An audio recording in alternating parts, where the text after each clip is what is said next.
So next, we want to share with you our 5M's of our success.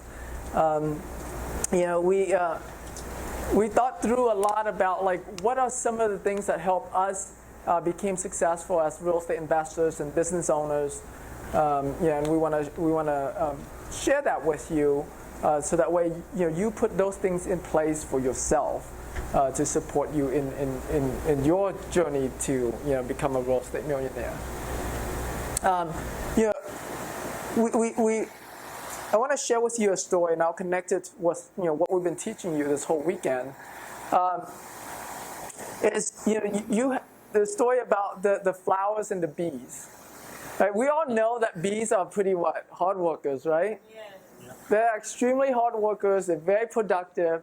They're out there, buzzing around all day long, right? Every day, okay? Getting nectar, making honey, okay? They work really hard, right? And that's most entrepreneurs. Most business owners, most real estate investors are like that. Running around all day long, hustling, let's make this deal happen, let's make that deal happen, right? We work hard, okay? Now, the flowers, on the other hand, what do? They just sit there. Yeah, they just stand grounded, right? Look pretty. Looking pretty, yeah. I'm a flower. Right? They just stand grounded, right? Looking pretty, and attracting the bees to come to them. And without lifting a finger, they don't have fingers, but lifting a petal, right? They get the bees to pollinate, and next thing you have a whole field of flowers. And that's what we want to teach you to be. It's the flowers, not the bees.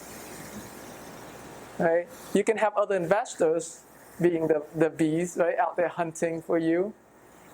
Right? You can even have your staff being the bees.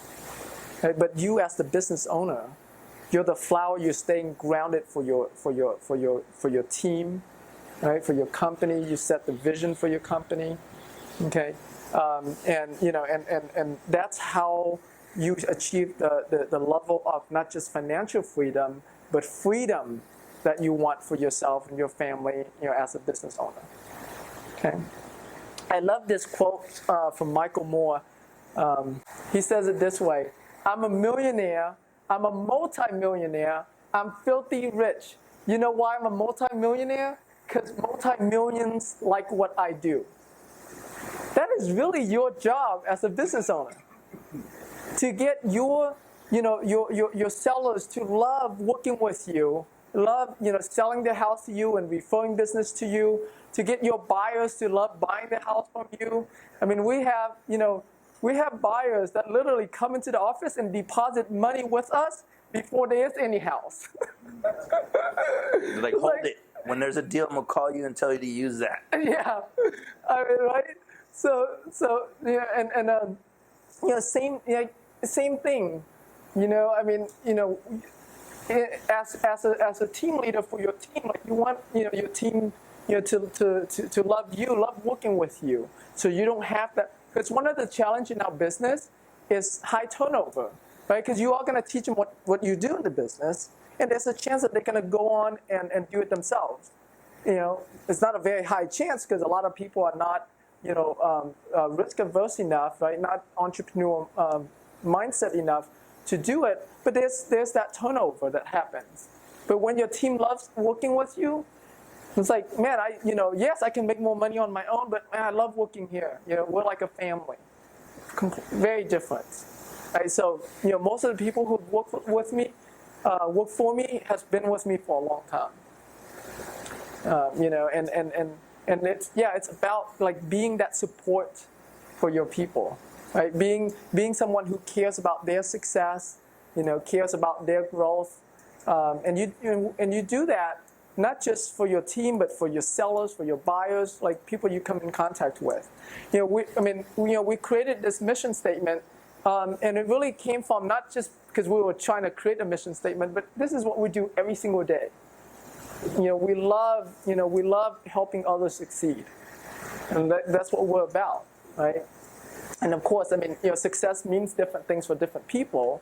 So you have to know, well, what does it mean for that person? Not every seller cares about what's the most they can sell the house for. And if you're all negotiating based on price, you're missing out on a lot of deals, and you're missing out on a lot of deals that you could have gotten like much cheaper if you just found out what is it that they need, what is it that they want, that they're trying to achieve in selling their home. And by doing that and by knowing that, you can focus them on what they're trying to achieve, and not the price of the home. So a lot of time when we're negotiating, we're not negotiating on price. We're negotiating on, what is it that you need? Like, how can I help you get out of this situation, get out of this problem faster? And you heard Will talk, sort of role play yesterday, right? And then the person said, yeah, I'm going through a divorce. He's like, well, can I help save your marriage? I mean, but like, that's what's for, I don't know, if that was a seller, if saving the marriage would be what she wants, or getting out of marriage is what she wants, right? But knowing that, then you have a conversation to build relationship with them, to build rapport with them. I've gotten sellers to give me their house for free by taking over the mortgage, just to help them move their stuff. It's like, well, I don't have any kids. I can't imagine selling my house because how am I going to move all these things? It's like, well, what if I have a moving company come and pack all these stuff up, put in a moving, and then move it to the apartments. We've done it where we help them find an apartment to move into or another house to move into. So we've done all kinds of services to sellers that are outside of just a straight price. Okay. And it's the same thing for all of us. When you're buying something, chances are you're not buying it because of the price. There are things that you buy because of price, but it's always some other values you're getting out of that you're buying that thing, or you're selling that thing. Now, I've sold plenty of things like dirt cheap because I don't want it anymore. Like, I don't care for it anymore, right? It's just trash at this point. Like recently we did a garage sales, and some of the toys that we bought for our kids when they were young, we bought for, it was very expensive. Toys are so expensive nowadays, right? but some of these toys were like super expensive, and now we're selling them for $5, $10. Like, wow. 50 cents. 50. It's crazy, right? But right now it's more important that we clean out our garage than it is to keep those things. So everybody's different, right? And so it's very important to be that for everyone you work with, right? Be that ground, be that flowers for them. Okay. The first M we want to share with you is your mindset. Whether you think you can or you think you can't, you're right. Henry Ford. I love that. And we are like an amazing, as human beings, we're really powerful. We're so powerful, we don't even know how powerful we are. Like, we haven't even scratched the surface of what our potentials are, right? And the difference between a successful person and a person not so successful, okay, it's what they choose to, believe in. We have a student right now, I won't mention her name, but her story is that, man, I'm so busy with my work, and I want to spend this much time with my family and my church. I really don't have time to work this business, right? And the funny thing is that she's so busy, creating that story that she's too busy to work the business, right? Is that she stays busy, right? And versus if she doesn't realize that if she works on her business, is that she's going to get out of that rat wheel of being busy because she'll have the freedom, right? And so, so it's like, which case do you want to fight for, you argue for? You want to argue that you're too busy to work this business, or you want to argue that you're going to have a successful business so you never have to be busy again? Busy and productive are two different things. Yeah. Can you mention anything else? Yeah, I want to, as far as like mindset, this kind of goes to, saying your net worth is equivalent to the 5 people you hang out with. It's, sometimes, like I remember when I first started and people were telling me that I got lucky or it's never going to work. And like, I was determined, like I was in a storage shed. Where else could I go? So I knew this would work. I did everything I was told. And people kept telling me the people that told me this were scams. The people that told me this were just trying to get my money. And I was like, no, I saw it work and I know it works. Like I know this and I know I can do it. So my mindset was I'm going to do whatever it takes to make it happen. And I stopped hanging around the people that told me that it couldn't happen, that told me that it was luck, that it wasn't real. Because those people have different agendas in their life. Those people are, like I tried to help a lot of them, and it doesn't matter what you teach them or what you show them about what you're doing. And I'm making 4 or 5 times what they're making, and they want to keep going and spending way more time at their job because their mindset is that security. As an entrepreneur, I knew, like, if I ever want to be successful to the levels that I want to be, that I have to have a different outlook on everything. I have to really try, and I really got to go out there and make it happen, whereas they don't see it that way. So it's the mindset, like he said, mindset, and we are very powerful. You don't know how powerful the people that are negative toward your goals and the naysayers and the ones that want to bring you down because they're jealous or they just don't have the same vision, those people are powerful too. You know what I mean? So it's you want to get that out of your life. You know what I mean? You don't got to cut. Like, I have family members that I don't hang out with as much as I used to because they're just not on the same. They're not up to what I'm up to. I got different goals in my life, and that's just the way it is. So that all goes to mindset. You got to have the mindset of I want to be successful and I'm going to do what it takes, as opposed to the people that are just trying to bring you down. Yeah. And there's so many levels of mindset here, and you can even take it beyond. It's not even about, because a lot of times we don't think of ourselves as sort of having negative mindset, right? Like I wouldn't, there's a student I'm talking about of being busy. I wouldn't put her in the category of she thinking that she has negative mindset, but she's so stuck on that I'm busy, right? Like that's the mindset that she can't get out of it, right?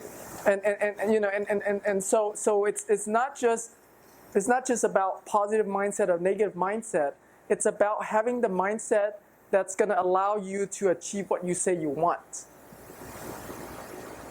If you want more time, but your mindset is I'm too busy, you're never going to get out of it, right?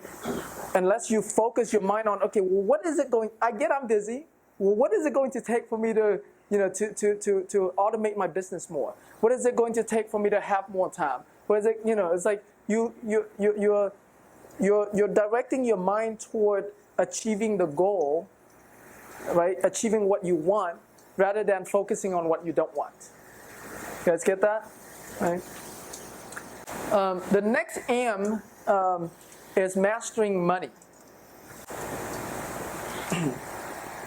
A lot of us grew up with very negative belief systems about money, how we're not worthy, money is the root of all evil, the love of money is the root of all evil, all of that stuff that's been built into our subconsciousness for so long. So we, like Will was talking about yesterday, how we don't talk to strangers or we don't ask them about their finances. Were you set for what you owed on it? Are you behind on your payments? We don't dare to ask those questions because we have so much baggage around what money means, right? Or like raising private money is a great example. Right? A lot of people think that, ooh, if I go and ask somebody for money, it's like borrowing money, or that looks bad, or it's like, no. If you really know, for the other side as a private lender, they want your business more than you want their business.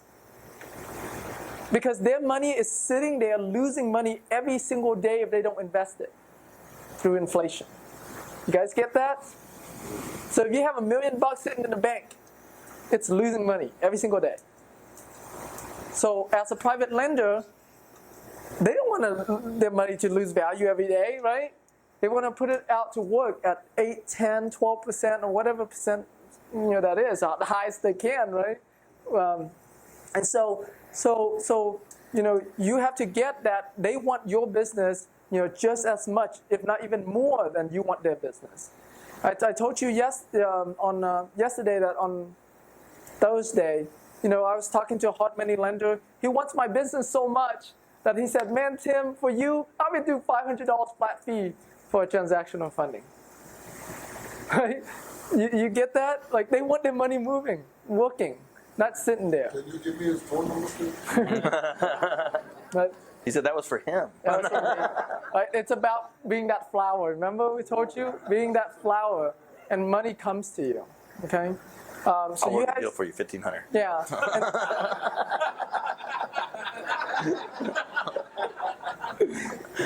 We'll talk after.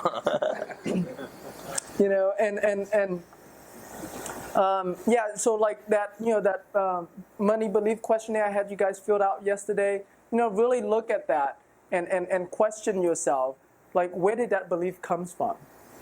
Okay, that I believe that, right? And none of those beliefs are true or not true. Right? There's not a right or wrong answer. It's the real answer is it going to support you to achieve your goals? And if it doesn't, then create a new belief that's going to support you. Okay. Anything else you want to mention on this? No, that's pretty much it. I mean, like, Okay. mastering how to use the money. All right, can you start this? Marketing. If you don't drive your business, you will be driven out of business. This goes back to, like, marketing is one of our main things, is because we are masters of marketing. Like I said, it doesn't matter what business you're in. If you're not marketing, you're not in business probably, because I know lots of people that say, I'm an electrician because they got an electrician's license, or I'm a plumber because they have a plumbing license, but they don't do any business and they don't have any money because no one knows what they do. If you're not letting everybody know what you do on a mass scale, there's a difference. Like, of course, letting everybody know in your sphere of influence and everybody that you know and your contacts, but there's a difference between when you really want to have a business of how you market and how you get your name known and get your services out to the public. So you really have to know how to market and how to get out there, or else you won't be in business very long.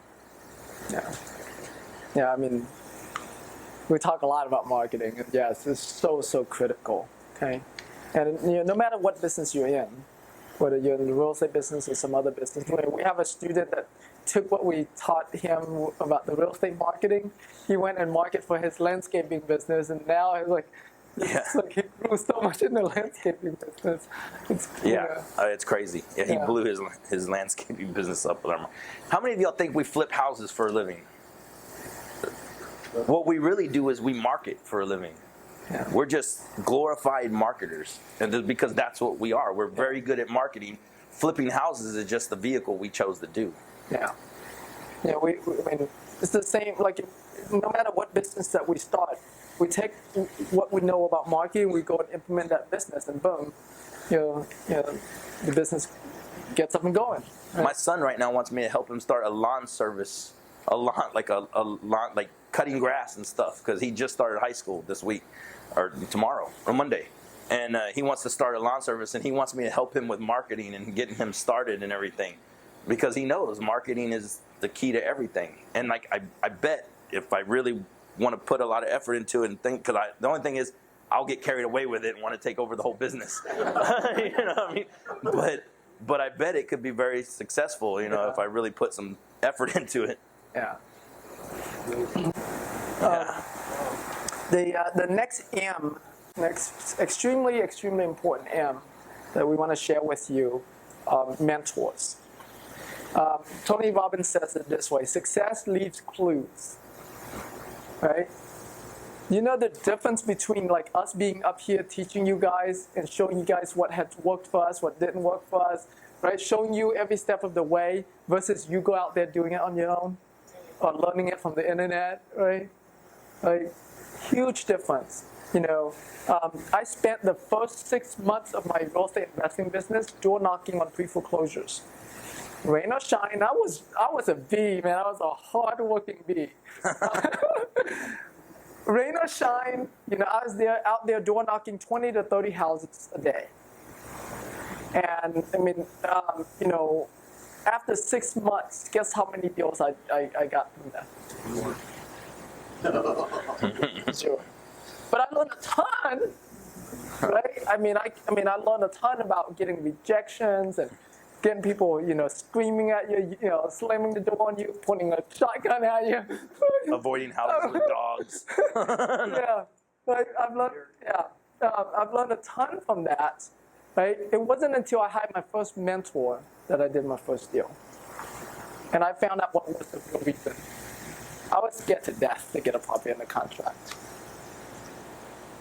And so having a mentor to be like, yeah, it's, the deal looks good, the numbers work, your contract looks good. Like getting approval from like every single step of it was what gave me the courage to get in the contract. And like mentors, like they've been there, done that, right? So like them, like having that, that security, that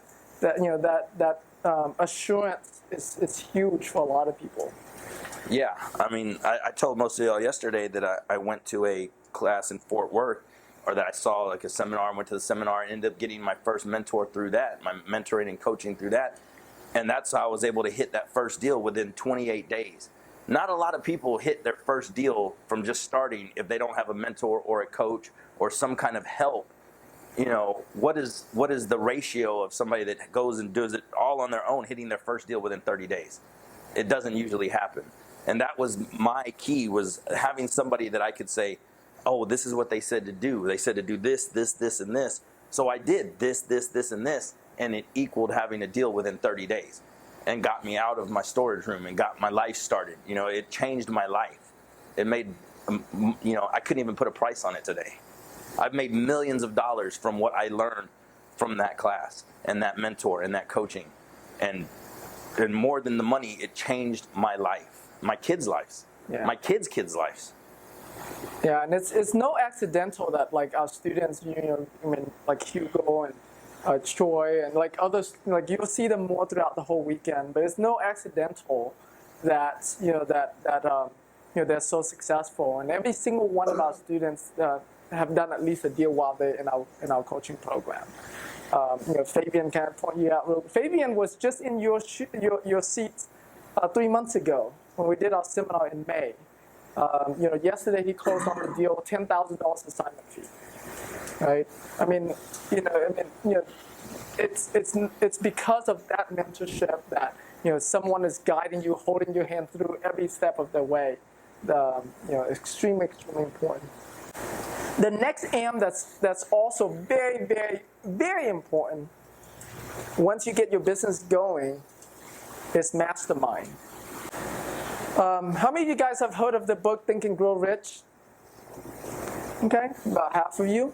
Yeah, so Napoleon Hill, he was commissioned by Andrew Carnegie, who was the first billionaire in America, to go and interview his top 500, wealthiest friends about their success. And mastermind was the number 2 secret to their success.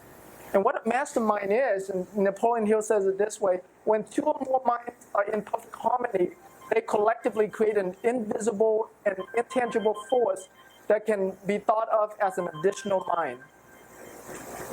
So what we have done in our program, is that a deal, Colin? Better be a money call. He's trying to figure out, he's like, just turn it off. I lost my train of thought. So in our in our group, that's like mastermind is how I made my first million. Because what happened was I got together with a group, and AC and I belong to a group right now of other like very successful investors across the country. Some of the guys in our group are doing well over 200 deals a month, at all different levels. But I mean, it's like, it makes 100 deals a year sound small, to say it that way. So we're always like connected with guys that are way smarter than us, way more successful than us. You always want to be surrounded with people who are smarter than you, richer than you, more successful than you. Because that's how you grow up, right? And so, what we have done in our group,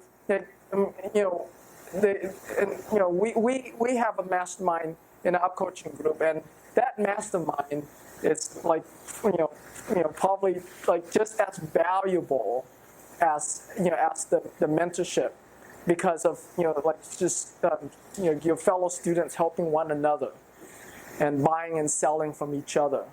It's an amazing thing, and imagine being in an environment where everyone is supporting you to win your game. Like everyone is supporting you to succeed and hold you accountable to succeed.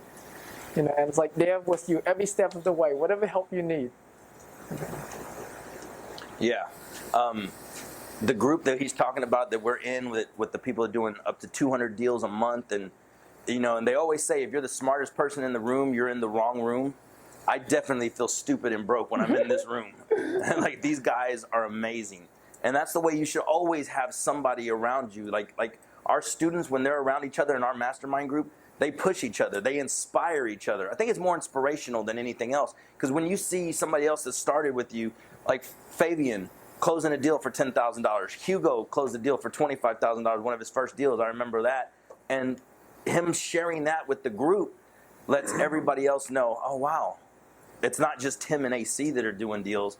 It's Hugo, it's Fabian, it's Troy, it's anybody else that's in the group, and you work cohesively with everybody, and that's priceless. Yeah, and of course you're gonna have days that you're down, right? You have months that's like, shit, man, I didn't get any deal this month, right? $5.